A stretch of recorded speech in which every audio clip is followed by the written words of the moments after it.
এই শোনা শোনো, জি সাহেব বলেন। এক কাপ চা নিয়ে আসো তো।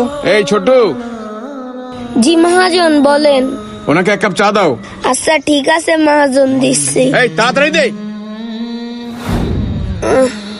কেমন একটা হচ্ছে।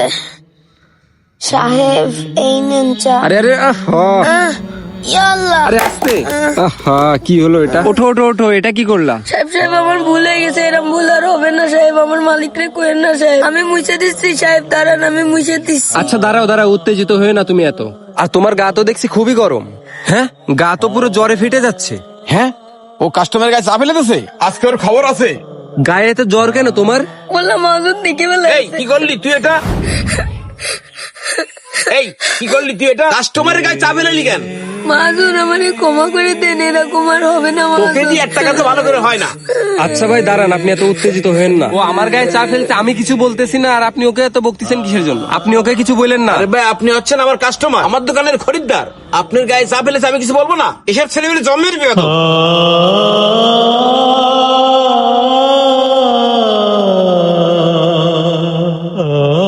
কাজের কোনো মুরদ নেই, কাজ করতে এসেছে। দেখেছেন আপনার সুন্দর শার্টটা কি করেছে?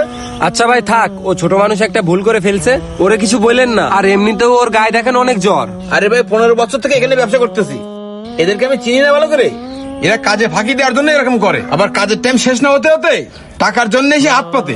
হাই রে, প্রতিদিনকের মতো আজকেও ওই লোক বাচ্চাটাকে বকাবকি শুরু করে। যার গায়ে চাপ পড়েছে সে যখন কিছু বলতেছে না, তখন তার এত বকাবকি করার কি দরকার? এই যা, টেবিল সাফ জি কর। মহাজন। আর ভাই, আপনি কোনো চিন্তা করেন না, আপনাকে চা দেওয়ার ব্যবস্থা করতেছি। আর এর জন্য আপনার কাছে আমি সরি বলতেছি। না ভাই, এখন আমি আর চা খাবো না, আমার একটা জরুরি কাজ আছে, আমার ওখানে যেতে হবে। আর ওরে কিছু বললেন না আপনি, ঠিক আছে? এতটুকু বাচ্চা গায়ে জ্বর নিয়েও কাজ করতেছে। হায় রে দুনিয়া। মহাজন মনে হয় আমার পরে মেলা রেগে আছে। এই টেবিল মোছা হয়ে গেছে না? এবারে যে বাসন মাজ, বাসন মাজা হয়ে গেলে ঝাড় দিবি। যা তাড়াতাড়ি যা, বাসন মাজ গিয়ে। আচ্ছা ঠিক আছে মহাজন। কাজ করার গুণ নেই, আবার কাজ করতে আইছে যত সব। আমার বয়সে সবাই কি সুন্দর খেলাধুলা করে, আর আমি কিছু করতে পারি না। আব্বা বেঁচে থাকতে আমার কত আদর করতো। কোনদিন আমারে কোনো কাজ করতে দিত না, আর এখন আমার এইসব করা লাগতেছে। আল্লাহ আল্লাহ, পেটে মেলা খিদে, খিদে জ্বালায় মাথা ঘুরতেছে। মহাজন রে কি কব খাওয়ার কথা, খালি পেটে আমি তো আর কাজ করতে পারতেছি না। এতটুকু ছেলে কত কাজ করতেছে, দেখে মনে হচ্ছে অনেক অসুস্থ। মহাজন একটা কথা বলতাম। এই